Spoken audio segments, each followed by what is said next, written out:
열왕기하 13장 1절로 13절입니다. 한 절씩 교독합니다.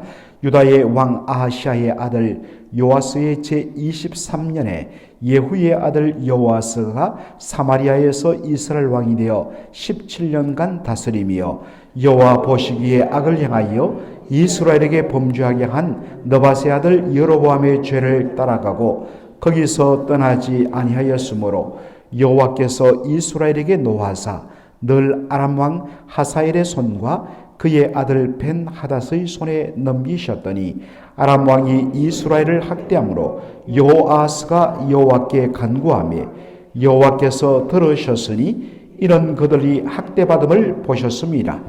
여호와께서 이에 구원자를 이스라엘에게 주시매 이스라엘 자손이 아람 사람의 손에서 벗어나 전과 같이 자기 장막에 거하였으나 그들이 이스라엘에게 범죄하게 한 여로보암 집의 집에서 떠나지 아니하고 그 안에서 따라 행하며 또 사마리아의 아세라 목성을 그냥 두었더라. 아람 왕이 여호아스의 백성을 멸절하여 타작마당에 티끌같이 되게 하고 마병 50명과 병거 10대와 보병 10,000명 외에는 여호아스에게 남겨두지 아니하였더라. 여호아스의 남은 사적과 행한 모든 일과 그의 업적은 이스라엘 왕 역대지략에 기록되지 아니하였느냐. 여호아스가 그의 조상들과 함께 잠에 사마리아에 장사되고 그 아들 요아스가 대신하여 왕이 되니라. 유다의 왕 요아스의 제37년에 요아스의 아들 요아스가 사마리아에서 이스라엘 왕이 되어 16년간 다스리며 여호와께서 보시기에 악을 행하여 이스라엘에게 범죄하게 한 느밧의 아들 여로보암의 모든 죄에서 떠나지 아니하고 그 가운데 행하였더라. 요아스의 남은 사적과 행한 모든 일과 유다 왕 아마샤와 싸운 그의 업적은 이스라엘 왕 역대 지략에 기록되지 아니하였느냐. 다같이요 요아스가 그의 조상들과 함께 잠에 이스라엘 왕들과 함께 사마리아에 장사되고 여로보암이 그 자리에 앉으니라. 오늘 저는 열왕기하 13장 1절로 13절을 본문으로 그럼에도 불구하고 라는 제목으로 말씀을 전하고자 합니다. 남왕국 유다의 요아스 왕, 어제 우리가 살폈던 대로 7살의 왕이가 왕위에 올랐던 요아스 왕이 다스리던 그때에 북왕국 이스라엘은 어떻게 되었느냐. 북왕국 이스라엘은 반란을 일으켜서 아방의 아들 요람과 또 아방의 아내 이세벨과 아합에 속한 모든 자들을 다 죽이고 왕위에 올랐던 예후가 죽고 그의 아들 요아스가 왕위에 오른 바로 그때였습니다. 하나님께서는 예후에게 그의 후손 4대에 걸쳐서 왕위에 오를 것이라고 그렇게 말씀해 주셨습니다. 그 약속하신 대로 예후가 죽고 그의 아들 요아스가 왕위에 오릅니다. 그리고 오늘 본문에 보니까 요아스가 죽고 그의 아들 요아스가 다시 왕위에 오르는 것을 보게 됩니다. 그리고 요아스가 죽은 후에는 그의 아들 여로보암이 왕위에 오릅니다. 그를 북왕국 이스라엘을 처음 시작한 여로보암과 구별하기 위해서 학자들은 여로보암 2세라고 그렇게 부릅니다. 자, 오늘 본문에 보니까 예후의 아들 요아스가 여호와 보시기에 악을 행하여 이스라엘로 범죄케 한 여로보암의 죄를 따라갔다라고 되어 있습니다. 이스라엘로 범죄케 한 여로보암의 죄가 뭔가? 바로 북왕국 이스라엘을 시작한 여로보암이 사람들의 마음이 1년에 3번 새 절기에 이스라엘 모든 남자들은 바로 하나님의 성전에 나가서 절기를 지키라 라는 율법의 말씀이 있는데 그 말씀을 따라서 매년 1년에 3번씩 예루살렘으로 가서 성전에 가서 예배를 하다 보면 자인적 옛날 생각이 나면서 다시 마음이 남한국 유다에게로 향할 것 같은 생각이 드니까 여로보암 왕이 어떻게 합니까? 바로 북쪽의 단과 그리고 북왕국 이스라엘의 제일 남쪽에 위치한 베델 두 곳에 금으로 송아지를 만들고 이것이 너희 조상을 바로 애굽 이집트에서 인도해낸 여호와 하나님이다. 다시 이제는 너희들이 예루살렘 성전에 가서 하나님 앞에 예배할 필요가 없다. 여기서 하면 된다. 그렇게 눈에 보이는 우상을 만들어 여호와 하나님이라고 이야기하니까 사람들이 그때로부터 아주 엄난하게 바로 금송아지 우상을 숭배하기 시작했습니다. 바로 이것이 여로보암의 죄입니다. 북왕국 이스라엘의 왕들은 여로보암 이후 마지막 때까지 바로 여로보암으로 말미암아 이스라엘로 범죄케 한 이 죄에서 떠나지 않았습니다. 이것이 여호와 보기에 너무나 악했다는 것입니다. 이에 하나님께서 진노하여서 아람 왕 하사엘, 아람이란 것은 오늘날 시리아 땅에 위치한 그러한 고대 왕국입니다. 아람 왕 하사엘과 하사엘의 아들 벤 하닷의 손에 바로 북왕국 이스라엘을 넘겨버립니다. 그 결과로 북왕국 이스라엘은 말로 다 할 수 없는 그러한 고통을 겪게 되는 것입니다. 열왕기하 13장 7절에 보니까 여호아스의 백성을 멸절하여 타작마당에 티끌같이 하게 되었다. 여러분들 옛날에 곡식들을 어떻게 하냐면 추수한 곡식들을 넓은 타작마당에 쏟아놓으면 그 다음에는 도리깨로 그 곡식들을 탁탁 칩니다. 그러면 거기서 나중에는 먼지가 하늘로 막 치솟아 올라가요. 정말 타작마당의 먼지처럼 남김없이 얼마나 그들이 고초를 겪었는지 그 표현입니다. 그런데 여호아스는 비록 여호와 보시기에 악을 향하여서 하나님이 미워하시는 여로보암으로 말미암아 이스라엘로 범죄케 한 금송아지 우상 숭배를 버리지 않았음에도 불구하고 여전히 범죄한 가운데도 불구하고 너무나 고통이 극심하니까 여호와 하나님께 간구합니다. 하나님 살려주세요. 그러니까 하나님이 어떻게 하십니까?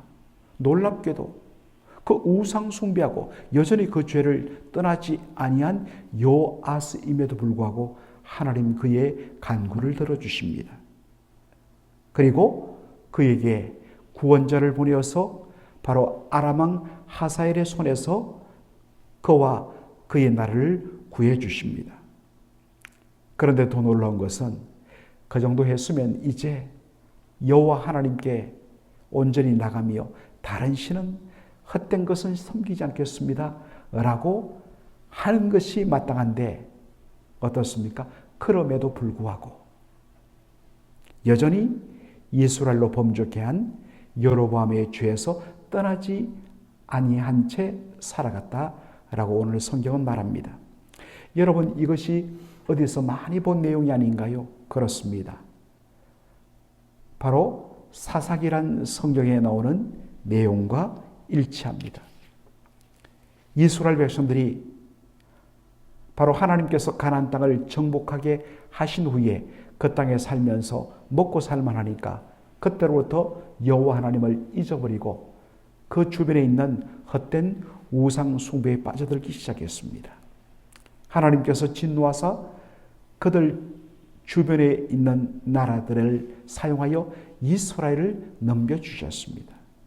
그래서 다양한 나라들로부터 정말 말로 다 할 수 없는 학대와 정말 탄압을 받던 이스라엘 백성들이 견딜 수 없으니까 그제서야 하나님 앞에 정말 용서를 구하며 우리가 범죄했다고 하며 하나님 한 번만 살려주십시오라고 매달립니다.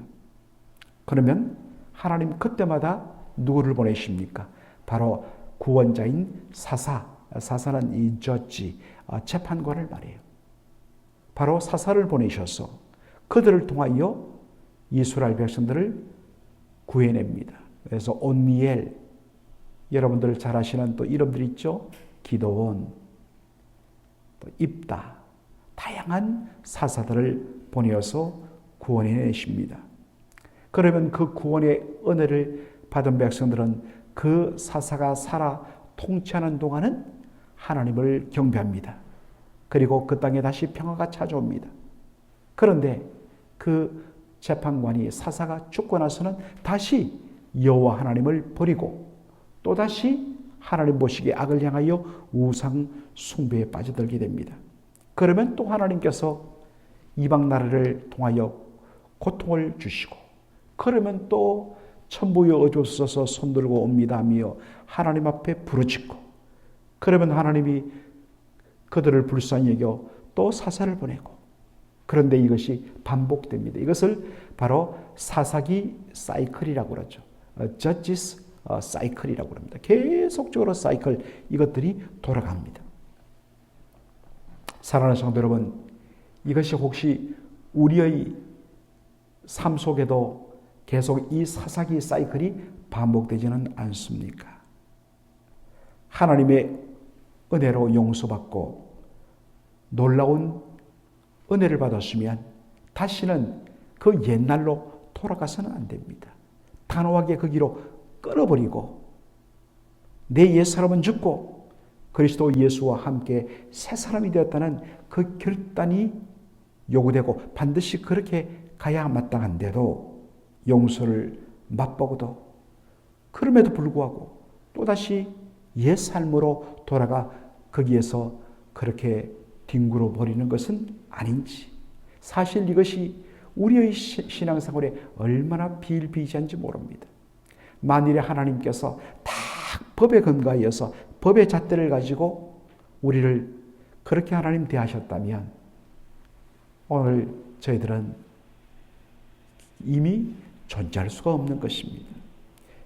그럼에도 불구하고 하나님 우리를 불쌍히 여기신다는 것입니다.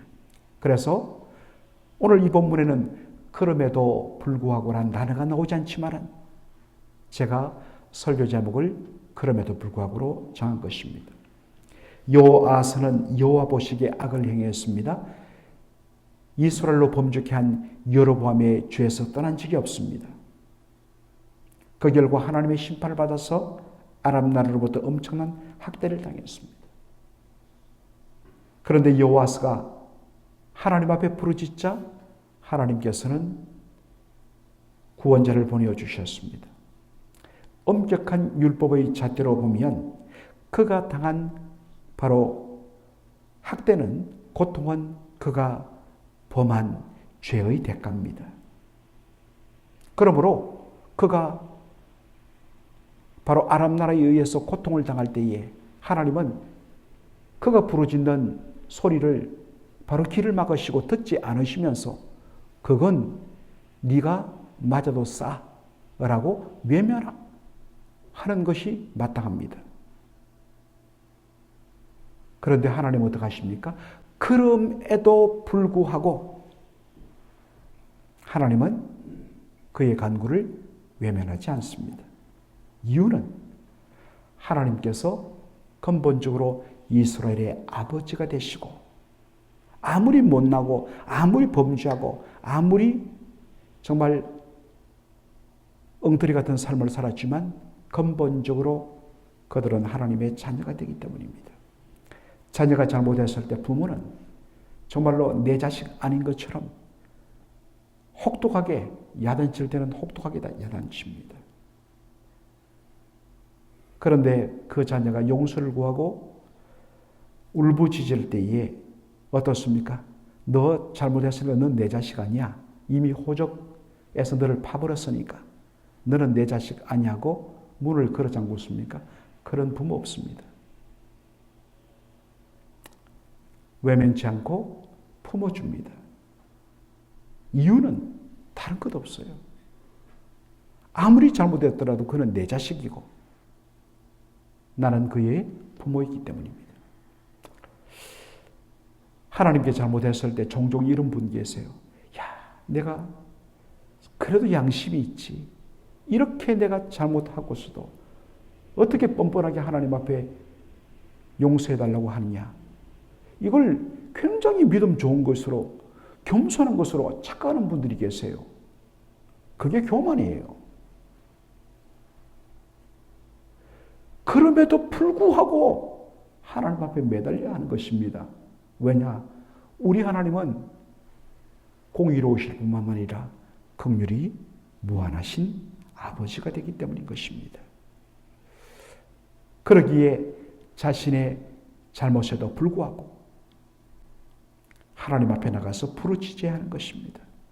그때마다 우리 하나님은 마치 거룩한 망각을 가지신 분인 양 우리가 하나님 앞에 했던 그 잘못된 것 다 잊어버리시면서 우리를 불쌍히 여기시고 놀라운 은혜로 채워주시는 것입니다. 다만 우리의 결단이 필요한데 그것은 하나님의 놀라운 은혜를 맛본 자로서 이제는 제발 다시 사사기 사이클 과거로 돌아가고 싶지 않다. 이제는 그것을 끊어버리고 정말 은혜 받은 자로서 완전치는 못해요. 그러나 최소한도 다시 옛날로 또다시 돌아가는 그 삶을 하나씩 줄여보자. 그래서 정말 주님 앞에서 그 과거로 돌아가는 회소들이 줄어들고 이제는 정말 은혜 받은 자로서 하나님 앞에 그 은혜에 보답하는 삶을 살아보겠다. 그렇게 결단하시는 저와 여러분의 삶이 되기를 주의 이름으로 축원합니다. 아멘.